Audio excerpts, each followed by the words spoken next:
şu wagt dinläp duranyňyz bu sesiň aslynda nädip döredilendigini bilýärdiňizmi?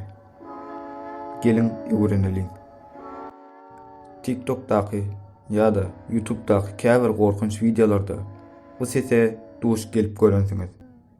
İnternetden gözlep alan maglumatlaryma görä bu ses bir adamyň ol adamyň kimdigine tapyp bilmedim. Ýagny bir adamyň saklayan pişiginiň ölmedinden öň çekilen videosynyň sesi diýip aýdylýar. Hatda analmaýanlar üçin sesi ýoşluk bilen, ýagny 3x tezliginde dinleseňiz has arkaýyn düşünüp bilersiňiz.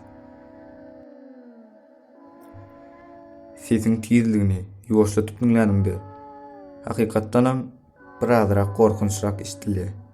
Ne, bugünem mende size gysgaça maglumat.